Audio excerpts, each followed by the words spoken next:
اللہ تبارک و تعالی جل جلالہ نے اپنی پاک مقدس کتاب قرآن مجید فرقان حمید کے پارہ نمبر 2 سورۃ البقرہ میں ارشاد فرمایا، یا ایھا الذین آمنوا کتب علیکم الصیام، اے ایمان والو اللہ کی ذات نے تم پر روزے فرض کیے، کما کتب علی الذین من قبلکم، اسی طرح روزے فرض کیے گئے جس طرح کہ تم سے پہلے لوگوں پر روزے فرض کر دیے گئے تھے۔ یعنی اللہ تبارک و تعالی جل جلالہ نے انسان کو روزے کا مہینہ عطا کیا اور روزے کے مہینے کا نام رکھا رمضان۔ رمضان نام نہیں ہے بھوکا رہنے کا، رمضان نام نہیں ہے بھوکا رہنے کا، یہ نام ہے خود کو پاک کرنے کا، کیونکہ روزے کے مہینے کا نام رمضان ہے۔ رمضان کا مطلب گرمی یا گرم ہے، کہ جس طرح آگ گرم ہوتی ہے اس کے اندر زنگ والے لوہے کو ڈالا جاتا ہے، آگ اس زنگ کو دور کر دیتی ہے، اسی طرح جب صاحب ایمان روزہ رکھتا ہے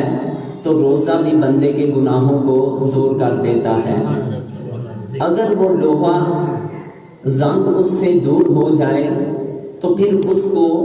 ایک پرزہ بنا کر ایک نایاب چیز بنا دیا جاتا ہے۔ اسی طرح وہ بندہ کہ جو گناہوں سے تو پاک ہو پھر روزے رکھتا ہے، روزہ اس بندے کے گناہ تو پہلے معاف تھے لیکن روزے کی برکت سے اس بندے کے درجات بلند ہو جاتے ہیں۔ جس طرح ایک آگ سونے کو زیور بنا کر محبوب کے گلے میں ڈال دیتی ہے، اور وہ بندے جو گناہوں سے بھی پاک تھے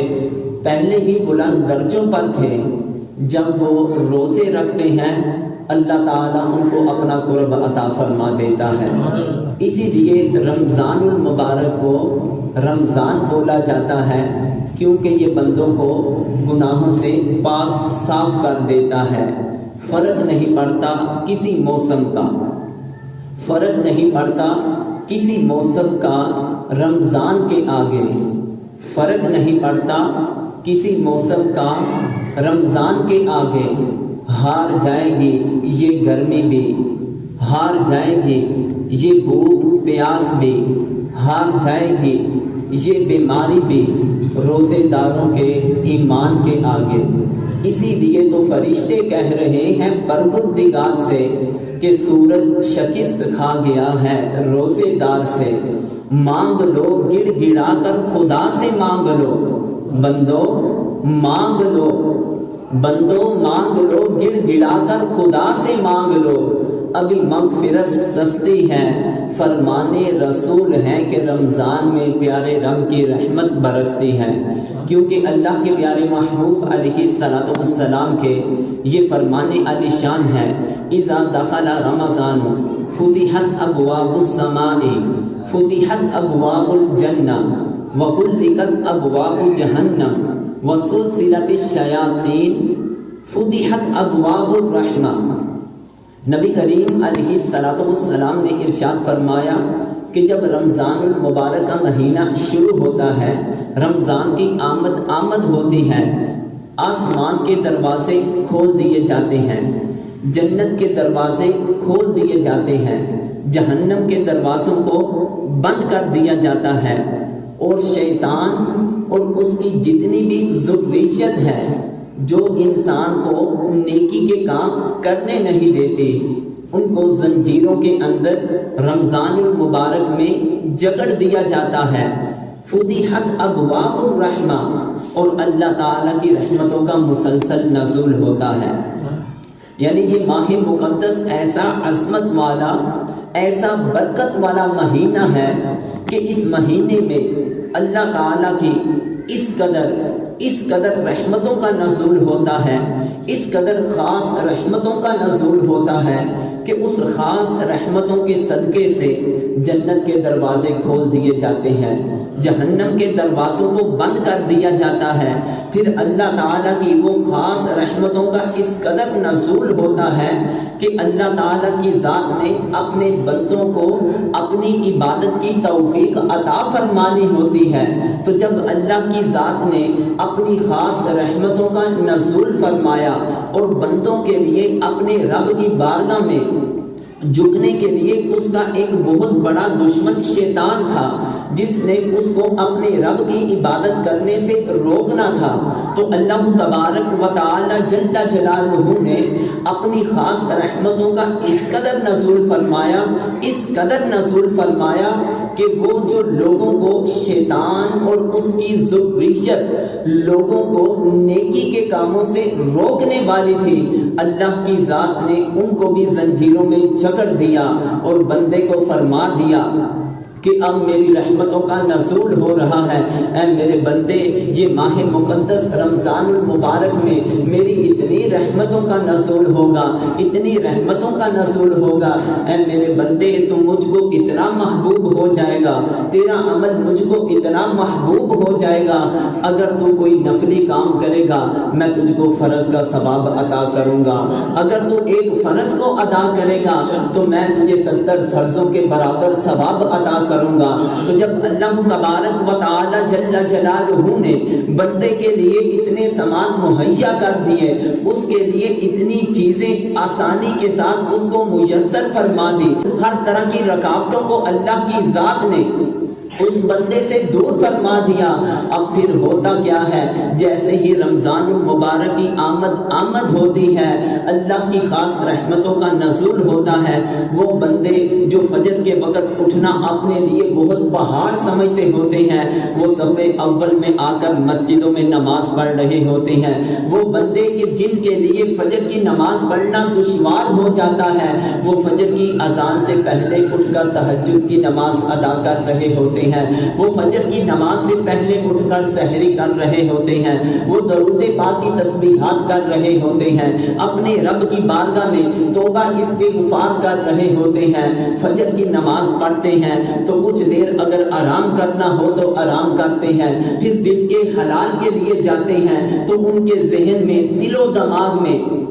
ایک ہی بات ہوتی ہے، کیسے ہمیں اپنے رب کے گھر سے بلاوا آئے تو نماز ظہر کو ادا کرنے کے لیے ہم اللہ کے گھروں میں حاضر ہو جائیں۔ ظہر کی نماز پڑھتے ہیں تو عصر کی نماز کی ان کو فکر ہو جاتی ہے، اگر عصر کی نماز ادا کرتے ہیں تو ادھر مغرب کی نماز کی ان کو فکر پڑ جاتی ہے، اگر وہ مغرب کی نماز ادا کرتے ہیں ان کو نماز عشاء کی فکر پڑ جاتی ہے۔ پھر ان بندوں کو اس قدر اپنے رب سے محبت ہو جاتی ہے، وہ عشاء کی نماز کے ساتھ ساتھ نماز تراویح میں قرآن مجید کو بھی سنتے ہیں۔ یعنی جب ایک بندہ پورا ماہ مسلسل اپنے رب کی عبادت میں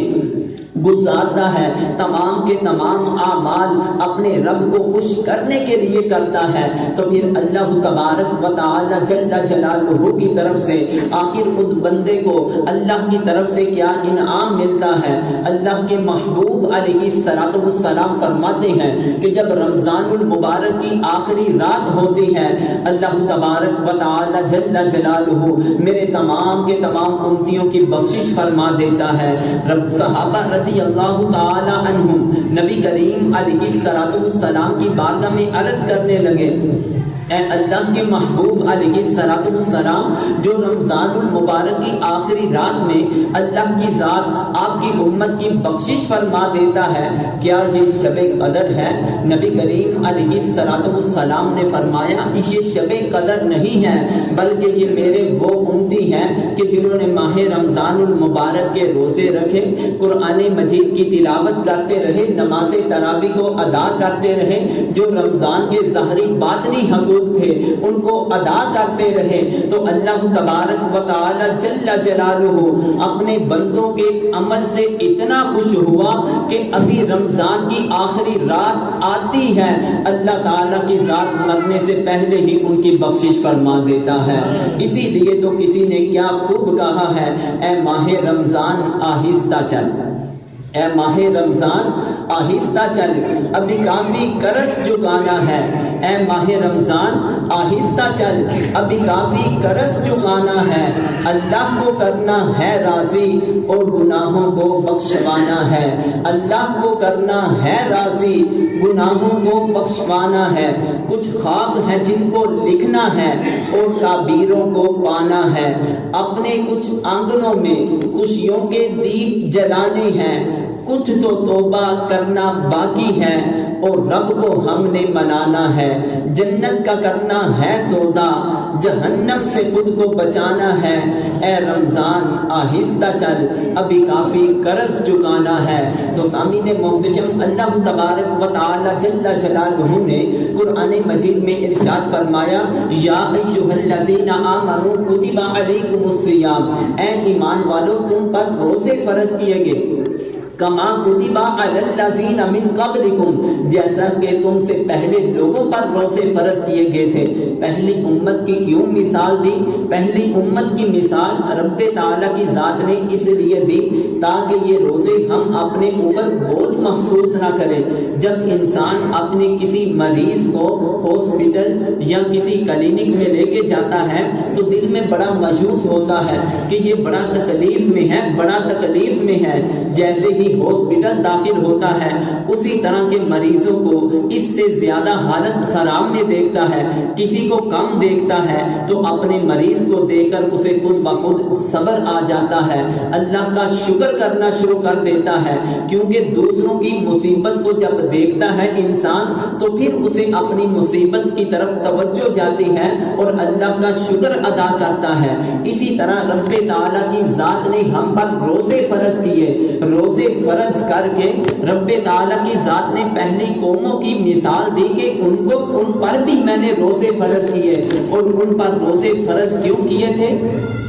تاکہ لعلکم تتقون، تاکہ وہ متقی پرہیزگار بن جائیں۔ تو سامعین محتشم، روزے کا اصل مقصد کیا ہے؟ روزہ اللہ تبارک و تعالی جل جلالہ نے اپنی محبوب علیہ السلام کی امت پر رب تعالی کی ذات نے روزہ کیوں فرض کیا؟ ہر چیز کا کوئی مقصد ہوتا ہے، ہر کام کا کوئی مقصد ہوتا ہے، کیونکہ روزہ نام نہیں ہے بھوک پیاس سے رہنے کا، روزہ رمضان نام نہیں ہے بھوکے رہنے کا، یہ نام ہے خود کو پاک کرنے کا، کیونکہ اللہ تعالیٰ کے محبوب علیہ السلام کے یہ فرمان عالی شان ہے کہ من لم یدع قول الزور، کہ وہ شخص کے جس نے روزہ رکھا لیکن اس نے بری بات کو نہ چھوڑا، والعمل به، اور ان بری باتوں پر عمل کرتا رہا، فلیس للہ حاجۃ، اب اللہ تعالیٰ کو اس بندے کے کچھ بھی پرواہ نہیں ہے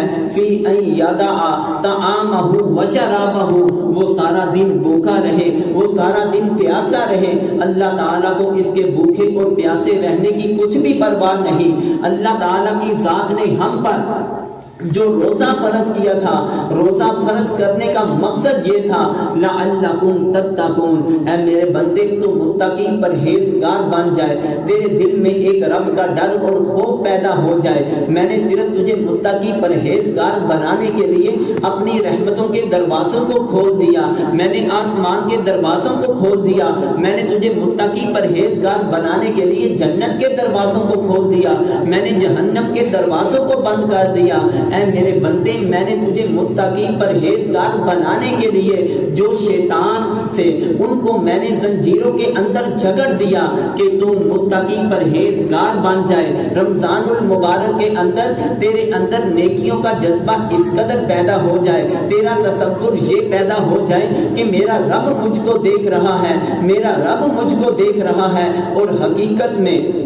یہ کیفیت انسان کے اندر پیدا بھی ہو جاتی ہے۔ خوف خدا دیکھنا ہے تو مسلمان کا دیکھ، خوف خدا دیکھنا ہے تو روزے میں مسلمان کا دیکھ، جو روزے میں وضو کا پانی منہ میں لے کر پیتا نہیں ہے۔ سامعین محتشم دیکھیں کس قدر اللہ کی ذات انسان کے دل و دماغ کے اندر خوف پیدا فرما دیتی ہے کہ بندے کو ہر طرح کی قدرت اور اختیار ہوتا ہے کہ وہ کلی کے بہانے منہ میں پانی لے کر گیا حلق سے نیچے اتار سکتا ہے، لیکن اللہ کا خوف اس قدر، اللہ انسان کو اس قدر پریکٹیکل کروا دیتا ہے، اس قدر پریکٹیکل کروا دیتا ہے کہ بندہ کبھی بھی ایسا عمل نہیں کرتا ہے، اپنی حلق سے نیچے پانی نہیں لے کے جاتا۔ جب اللہ تعالیٰ کی ذات نے تمہارے متقی پرہیزگار ہونے کے لیے ہر طرح کے تجھے اسباب مہیا کر دیے، جو جو چیزیں رکاوٹ بننے والی تھی اللہ کی ذات نے ان کو دور کر دیا۔ اے بندے اگر روزہ رکھ کر پھر بھی وہ چیزیں کہ کیا کہ تو لوگوں پر بہتان باندھنے سے باز نہ آیا، اے بندے روزہ رکھ کر بھی تو لوگوں کی غیبت کرتا رہا، اے بندے روزہ رکھ کر بھی تو لوگوں کو گالی دیتا رہا، لوگوں کو برا بلا کہتا رہا، لوگوں پر لان تان کرتا رہا، چغل کھوری کرتا رہا۔ آخر یہ چیزیں ایسی تھی، روزہ رکھنے کا آخر مقصد کیا ہوتا ہے؟ مقصد یہ ہوتا ہے، شرعی طور پر مقصد یہ ہے کہ انسان اپنے پیٹ کو اور دماغ کو ہر طرح کی کھانے پینے کی چیزوں سے بچا لے، لیکن طریقت کے اندر روزہ یہ ہے، روزے کی اصل یہ ہے کہ جس طرح انسان اپنے پیٹ کو اپنے دماغ کو ہر طرح کی کھانے والی چیزوں سے محفوظ کر لیتا ہے، اسی طرح طریقت کے اندر حقیقی روزہ یہ ہے کہ انسان اپنے تمام کے تمام جسم کو، اپنے ذاکر اور باطن کو بھی ہر طرح سے گناہوں سے محفوظ کر لے۔ اس چیز کا نام رب تعالیٰ کی ذات نے روزہ رکھا ہوا ہے۔ یہی وہ روزہ ہے کہ جو کل قیامت کے دن بندے کی شفاعت کرے گا، یہی وہ روزہ ہے جو کل قیامت کے دن بندے کو جنت میں لے کر جانے کا سبب بنے گا۔ کہ نبی کریم علیہ الصلوۃ والسلام کا یہ فرمان ہے، ان رسول اللہ صلی اللہ علیہ وسلم قال الصیام والقرآن یشفعان للعبد، روزہ اور قرآن یہ دونوں بندے کی شفاعت کریں گے۔ روزہ اور کیا؟ روزہ اور قرآن یہ دونوں بندوں کی شفاعت کریں گے۔ یقول الصیام، کل قیامت کے دن روزہ اللہ کی بارگاہ میں عرض کرے گا، اے ربی انی منعت الطعام والشہوات بالنہار، روزہ رب تعالیٰ کی بارگاہ میں بندے کی طرف سے ایک وکیل بن کر اللہ کی بارگاہ میں عرض کرے گا کہ یا پروردگار عالم، یہ وہ بندہ ہے کہ جس نے دنیا میں رہتے ہوئے میرے ساتھ وفا کی، کہ اس بندے نے رمضان المبارک میں مجھ کو رکھا اور یہ سارا دن کھانے پینے سے باز رہا، تمام کی تمام شہوات سے اس نے اپنے آپ کو پاک رکھا۔ یا پروردگار عالم، میں تو تیری ایک عبادت ہوں نا، تو میں تیری بارگاہ میں اس بندے کے حق میں تیری بارگاہ میں شفاعت کرتا ہوں۔ یا پروردگار عالم تو اس روزے دار کی بخشش فرما دے۔ جب اس طرح روزہ بخشش کے لیے اللہ کی بارگاہ میں بندے کی شفاعت کے لیے اللہ کی بارگاہ میں دعا کرے گا، التجا کرے گا، ادھر ساتھ ہی قرآن بھی اللہ کی بارگاہ میں حاضر ہو جائے گا۔ یقول القرآن منعتہ النوم باللیل، قرآن کہے گا کہ یا پروردگار عالم، اس بندے کو میں نے رات کو سونے سے بیدار رکھا تھا، یہ رات کو سارا دن تو کاروبار کرتا تھا، افطاری کے بعد جیسے ہی انسان کچھ کھاتا ہے کچھ پیتا ہے، اس بندے کے جسم کے اعضاء ڈھیلے پڑ جاتے ہیں، اس جسم کے اندر کمزوری سی محسوس ہوتی ہے، اس بندے کا دل یہ کرتا ہے کہ میں تھوڑی دیر کے لیے آرام کر لوں، لیکن اس بندے نے، تو نے مجھ کو ماہ مقدس میں اتارا، تو اس بندے نے مجھ کو اسی ماہ مقدس میں نماز تراویح کی صورت میں یا پروردگار عالم یہ مجھ کو سماعت کرتا رہا، اس نے اپنے سارے دل کی تھکاوٹ کو نہیں دیکھا، اس نے اپنے رات کی نیند کو نہیں دیکھا۔ یا پروردگار عالم جیسے ہی تیرے رب کے گھر سے، یا پروردگار عالم جیسے ہی تیرے گھر سے حیا علی الصلاۃ حیا علی الفلاح کی صدا آتی تھی، یہ بندہ عشاء کی نماز کے لیے حاضر ہوتا تھا، عشاء کی بھی 17 رکعتیں ادا کرنے کے ساتھ ساتھ نماز تراویح کی کی بھی 20 رکعتیں ادا کرتا تھا اور نماز تراویح کے اندر یہ مجھ کو بڑی محبت کے ساتھ سنتا رہتا تھا، یا پروردگار عالم اس پر بندے نے میرے ساتھ بڑی محبت کی ہے، فشفینی فیہ، یا پروردگار عالم تو اس بندے کی شفاعت فرما۔ تو پھر ہوتا کیا ہے، نبی کریم علیہ السلام فرماتے ہیں فَيُشَفَّعَانِ، اور جیسے ہی یہ روزہ اور قرآن اس بندے کے بارے میں ایک اللہ تبارک و تعالی جل جلالہ کی بارگاہ میں اس طرح دعا کرے گا، نبی کریم علیہ السلام فرماتے ہیں اللہ تعالیٰ ان دونوں کی التجا کو قبول فرما کر اس بندے کی شفاعت فرما دے گا۔ اسی لیے تو کسی نے کیا خوب کہا ہے کہ بے زبانوں کو جب وہ زبان دیتا ہے، بے زبانوں کو جب وہ زبان دیتا ہے پڑھنے کو وہ پھر قرآن دیتا ہے، بے زبانوں کو جب وہ زبان دیتا ہے پڑھنے کو پھر وہ قرآن دیتا ہے، بخشنے پہ آ جائے امت کے گناہوں کو تو تحفے میں ماہ رمضان دیتا ہے۔ تو سامعین محتشم، یہ اللہ تبارک و تعالی جل جلالہ نے ہم کو بہت ہی پیارا یہ مقدس مہینہ اللہ کی ذات ہم سب کو عطا فرمائے، اور جو ہمارے دنیا سے جا چکے ہیں اللہ تعالیٰ ان کی کامل بخشش و مغفرت فرمائے۔ سامعین محتشم، آپ ذرا اس چیز کا تصور کریں، رمضان تو اللہ تعالیٰ کی ذات ہر کسی کو نصیب فرما دیتا ہے، رمضان تو ہر کسی کو نصیب ہو ہی جاتا ہے، لیکن روزہ قسمت والے کو نصیب ہوتا ہے، ہر کسی کی مقدر میں روزہ رکھنا نہیں ہوتا۔ تو سامعین محتشم، یہ ماہ رمضان المبارک یہ بہت ہی عظمتوں والا مہینہ ہے، اس کی جتنی بھی شان و عظمت بیان کی جائے وہ اتنی ہی کم ہے، کیونکہ اللہ کے پیارے محبوب علیہ السلام کے یہ فرمان عالی شان ہے کہ نبی کریم علیہ السلام نے ارشاد فرمایا ان الجنت تزخرف لرمضان من رأس الحول الى حول، کہ بے شک جنت کو رمضان المبارک کے لیے پورا سال سجایا جاتا ہے، رمضان المبارک کے لیے جنت کو مسجل کر دیا جاتا ہے۔ جیسے ہی رمضان المبارک کا مہینے کا اختتام ہوتا ہے، ادھر شوال کا چاند نظر آتا ہے، ادھر ایک رب تعالیٰ کی ذات فرشتوں کو حکم فرماتی ہے، اے فرشتوں جنت کو سجانا شروع کر دو۔ فرشتے رب تعالیٰ کے حکم کی تعمیل کرتے ہوئے اس جنت کو سجانا شروع کر دیتے ہیں، اس جنت کو مزین کرنا شروع کر دیتے ہیں، اس جنت کے حسن میں اور زیادہ حسن بڑھانا شروع کر دیتے ہیں، یہاں تک کہ فرشتے مسلسل 11 مہینے مسلسل اس جنت کے حسن کو مزید کرتے رہتے ہیں، اس کو سجاتے رہتے ہیں، یہاں تک کہ ہوتا کیا ہے، نبی کریم علیہ السلام فرماتے ہیں کہ جب ماہ رمضان المبارک کی آمد ہوتی ہے، جب ماہ رمضان المبارک کی آمد ہوتی ہے، ہوتا کیا ہے، پھول تو بہت ہیں مگر گلاب کی بات ہی اور ہے، پھول تو بہت ہیں مگر گلاب کی بات ہی اور ہے، مہینے تو بہت ہیں مگر رمضان کی بات ہی اور ہے۔ کیوں رمضان کی بات اور ہے؟ کیونکہ نبی کریم علیہ السلام کے یہ فرمانے عالی شان ہے، حبت ریح تحت العرش من ورق الجنت علی الحور العین، کہ جب رمضان المبارک کی آمد ہوتی ہے، پہلا روزہ شروع ہوتا ہے، تو اس وقت ہوتا کیا ہے، عرش کے نیچے سے ہوا چلتی ہے، جب عرش کے نیچے سے ہوا چلتی ہے من ورق الجنت، تو جنت کے اندر جو اللہ کی ذات نے درخت پیدا کیے، ان درختوں پر جو ٹہنیاں ہیں وہ ہوا ان درختوں کو ٹکراتی ہے، ان ٹہنیوں کو ٹکراتی ہے، وہ عرش کے نیچے چلنے والی ہوا وہ جنت کے پتوں کو ٹکراتی ہے، وہ عرش کے نیچے سے چلنے والی ہوا جنت کے پھل پھول کو ٹکراتی ہے، وہ عرش کے نیچے سے چلنے والی ہوا جنت کی سبزیوں میں ٹکراتی ہے، وہ عرش کے نیچے سے چلنے والی ہوا جنت کے باغات سے گزرتی ہے، کیونکہ جب ہوا بھی جنت کی ہو پھر عرش کے نیچے ہو، اس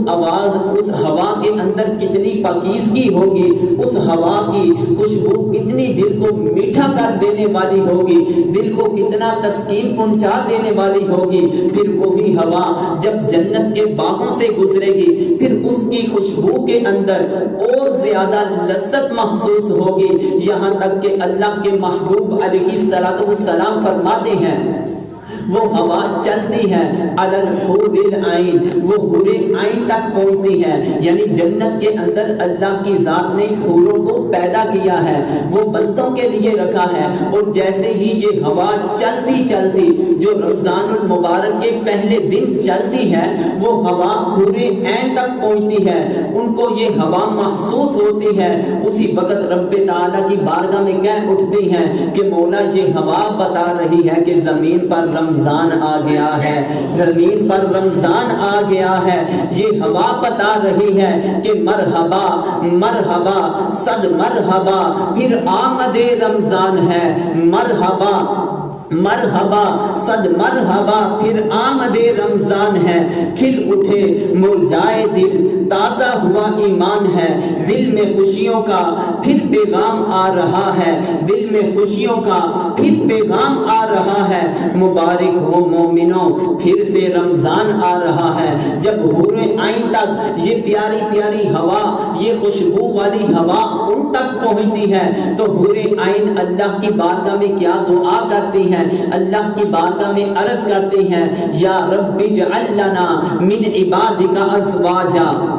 کہ یا پروردگار عالم تو اپنے بندوں میں سے یہ جو روئے زمین پر روزے رکھ رہے ہیں رمضان المبارک کے، جنہوں نے تقاضے پورے کرنے ہیں، من عبادک ازواجا، یا پروردگار عالم ان بندوں میں سے کسی ایک کو ہمارا شوہر تو بنا دے، یا پروردگار عالم ان بندوں کو ہمارے نکاح میں تو دے دے۔ تو پھر وہ حوریں اللہ کی بارگاہ میں عرض کرتی ہیں تقر بہم اعیننا، ہم ان بندوں سے نکاح کریں تو نکاح کی وجہ سے ہماری آنکھوں کو ٹھنڈک پہنچے۔ پھر آگے جملہ فرمایا وَتَقِرُّ أَعْيُنُهُمْ بِنَا، اور وہ مرد ہم سے نکاح کریں، جب وہ ہم سے نکاح کریں وہ ہمارے حسن کو دیکھیں گے تو ان کی بھی آنکھوں کو ٹھنڈک لذت اور سرور نصیب ہو جائے گا۔ یہ پورے عین کوئی عام نہیں، اس حدیث پاک کا خلاصہ یہ نکلا کہ جب کوئی مرد روزہ رکھے گا، رمضان المبارک کے روزوں کے تقاضے کو پورا کرے گا، اللہ کی ذات اتنی خوش ہو جائے گی کہ آج وہ انسان جو دنیا کی عورت کے پیچھے لگ کر جہنم میں جاتا ہے، دنیا کی عورت کے پیچھے لگ کر ساری ساری رات اس پہ باتیں کرتا رہتا ہے اور اپنے آپ کو جہنم میں لے کر جا رہا ہے، اللہ کے محبوب علیہ السلام فرماتے ہیں تم رمضان المبارک کے مہینے کے روزے رکھ لو، تم اپنے آپ کو متقی پرہیزگار بنا لو، اللہ تبارک و تعالی جل جلالہ تمہارے اس عمل سے اتنا خوش ہوگا، اتنا خوش ہوگا، جنت میں تمہارا نکاح حور عین سے کر دے گا۔ اب دیکھیں مردوں کا نکاح تو جنت میں کس کے ساتھ ہوگا؟ ضرورت ہی نہیں ہمیں، جنت میں ہمارا نکاح کس کے ساتھ ہوگا؟ حور عین کے ساتھ ہوگا۔ یہ جنت کی حوروں میں سے سب سے خوبصورت اور پیاری حوریں ہیں۔ اب سوال یہ ہوتا ہے کہ میں اس طرح تقریر کر رہا ہوں، عورتیں باہر احتجاج کرنا شروع کر دیں، ہم بھی روزے رکھتی ہیں، ہم نے جنت میں جانا ہے، مردوں کو تو حور عین مل گئی، عورتیں جنت میں جائیں گی، ان کو کیا ملے گا؟ کیا ہم روزہ رکھنے میں پیچھے ہیں؟ آج ہم معاشرے میں دیکھتے ہیں اگر نیکی کا کام سیکھنے میں، نیکی سیکھنے میں، دین کو سیکھنے میں، نیکی کے کام میں قدم آگے بڑھانے میں جتنا عورتوں کے اندر آج ہم کو جذبہ نظر آ رہا ہے، مرد دن بدن پیچھے ہٹتے جا رہے ہیں۔ عورتوں کو دین سیکھنے کا بڑا شوق ہوتا ہے، جہاں ان کو پتہ چل جائے کہ اللہ اور اس کے رسول کی محفل کا انعقاد ہو رہا ہے، ذکر و اذکار کی محفل کا انعقاد ہونا ہے، یہاں صلاۃ و تسبیح کی نماز ہونی ہے، یہاں درود و سلام ہونا ہے، وہ اپنے ہر ضروری کام کو چھوڑ کے چلے جاتی ہیں، اگرچہ ان کی طبیعت ناساز بھی ہو، وہ شرکت کو اپنے اوپر لازمی کر لیتی ہیں۔ کیوں؟ اس لیے کہ ہمیں کوئی دین کی بات سمجھ آ جائے کہ جس کی وجہ سے ہماری دنیا بھی سنور جائے، ہماری آخرت بھی سنور جائے۔ فاستبقوا الخیرات، عورتیں بھی نیکی کے کاموں میں ہم سے 10 قدم آگے ہیں۔ کیا صرف مردوں نے جنت میں جانا ہے؟ عورتوں نے جنت میں نہیں جانا، عورتوں نے بھی جنت میں جانا ہے۔ آخر جب عورتیں روزے رکھ کر جنت میں جائیں گی، ہم کو تو حور عین مل جائیں گی، عورتوں کو جنت میں کیا ملے گا؟ تو محدثین فرماتے ہیں، فقہاء کرام فرماتے ہیں کہ وہ عورتیں جب جنت میں جائیں گی، جنت میں جانے والی عورتیں 2 طرح کی ہوں گی۔ کتنی طرح کی ہوں گی؟ جنت میں جانے والی عورتیں 2 طرح کی ہوں گی، ایک شادی شدہ ہوگی اور دوسری غیر شادی شدہ ہوگی۔ اگر جنت میں جانے والی عورت شادی شدہ ہے، جب وہ جنت میں جائے گی، بندے کو تو حور عین مل چکی ہے، اب عورت کو کیا ملے گا؟ اللہ کے محبوب علیہ السلام کے فرامین کا خلاصہ ہے۔ محدثین فرماتے ہیں کہ جب وہ عورت جنت میں جائے گی، دنیا میں بندہ جو اس کا شوہر تھا، جنت میں بھی اللہ تعالیٰ اس عورت کو اسی بندے کے ساتھ نکاح کروا دے گا۔ وہ عورت اپنے دنیا کے اندر جو خامن تھا، اسی کے ساتھ ہی اس کا نکاح کر دیا جائے گا۔ پھر وہ عورت جب اپنے خامن کے نکاح میں آ جائے گی اور اس بندے کے نکاح میں حور عین ہوگی، تو پھر اللہ تعالیٰ کی ذات اس عورت کو کیا مقام عطا فرمائے گا؟ صرف ایسا ہی معاملہ نہیں، اللہ تعالیٰ کی ذات اس عورت کو تمام کی تمام حوروں کا سردار بنا دے گا۔ سامعین محتشم، وہ عورت جب اپنے خامد کے جنت کے نکاح میں جائے گی تو حوروں کی سردار ہو جائے گی۔ پھر عورت کے دل میں یہ بھی خیال آ سکتا ہے کہ حدیث پاک کا خلاصہ ہے کہ حوریں کیسی ہیں، اللہ کی ذات نے ان کو کتنا حسن عطا کیا ہے۔ حدیث پاک کا خلاصہ ہے